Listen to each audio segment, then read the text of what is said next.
nothing terrible, but run-ins, you could say. Does that concern you as a coach? Absolutely concerns me. You know, it's absolutely not even acceptable. But is it real? I mean, is it going to happen? You know, whenever you've got 114 guys and they're young and they don't always make good choices. And our job as coaches, you know, one of the things I love most about it, and I love it more as I get older, is that our job is just like all of us that are parents. What we've done is for our kids, our own kids' whole life, we've helped them make good choices. You know, we've advised them and we tried to teach them to make good choices. We do the same thing with our team. Do they always do it? No. And so there's ramifications. Sometimes guys can lose scholarships over it. Sometimes they can lose playing time over it. Sometimes they change their life in the blink of an eye. And And what you want to avoid are those kind of major deals, those kind of decisions that really, really, really affect people. And so, you know, the things that have happened, we've taken care of, and I am hopeful that not only the players involved, but the other players on the team can continue to learn from those situations. Do you think that they have learned, or do you think that the issues have been taken care of? This previous offseason, those specific issues have been taken care of? Oh, I think they've been taken care of as far as handled within our program. Now, do I think that they will?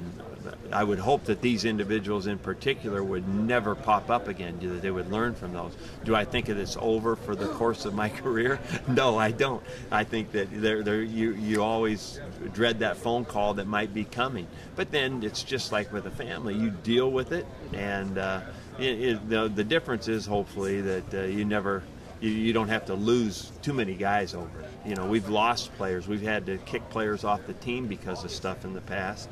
And we're not in the elimination business. We're in the growth business. But sometimes it comes to that. Do you tell your kids not to go to Impulse anymore?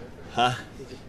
Have you been there? I won't leave. There are some places I've told our team not to go to.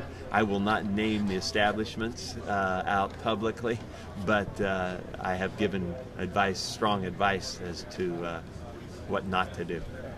Fair enough. There's a concept of a hot seat for yourself. Do you feel pressure to win? Do you feel like you're on a proverbial hot seat, as cliche as that? Well, you know, first of all, our business is like that anyway. You know, you can go on and off that thing, you know, but depending on your season, year to year, you know. So, and I've coached for 37 years. I've had lots of peaks and too many valleys, and so to try to eliminate those valleys, the pressure inflicted on us at Oregon State, on me in particular, is all, for me, personally inflicted. I just want to do well. Anytime you spend this much time preparing, trying to do well, coach your team, prepare your coaches, and do everything that you need to do, you just want to do well. And when you don't, you evaluate and go back and go again and try to make it better. So, you know, those kinds of things, I've like I said, I've seen it many different ways, 37 years, and frankly, there's so many other things to worry about or think about and to go forward that it's not a factor. Penn State has been the talk of the sports world, especially in the past couple of days. I know you, at least your acquaintances with Joe Paterno. I imagine you're getting asked this a lot, but what are your thoughts on his legacy and in the wake of everything that's happened? Oh, I'm saddened by the whole situation. You know, I think that you know, Coach Paterno epitomized this for many years, but I think our role in our world, our profession, is growth, development, all those things I already talked about. Good choices. I know this is a multi-billion-dollar business, and I know all the things that surround what we do.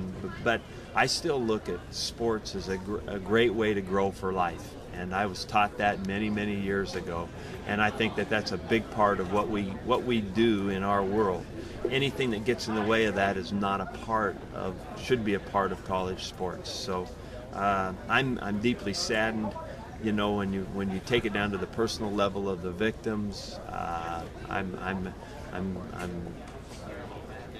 really interested but have no comment or don't have any idea what that means about the sanctions, or what that means for Penn State.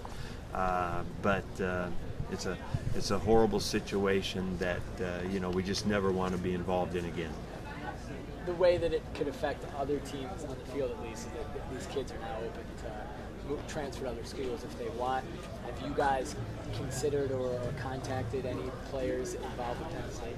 No, I don't even know how that works, frankly, to tell you the truth. I don't even think that it would be legal for us to contact them. Maybe it's legal for them to contact us if they have an interest, but I can't, in any, I don't, this is a whole new world, right? And so in any other business, we could never contact a player at another school. And I don't know, I know that they have the freedom to leave, but I don't know if they have to be the one to make the first move. I'm sure they do.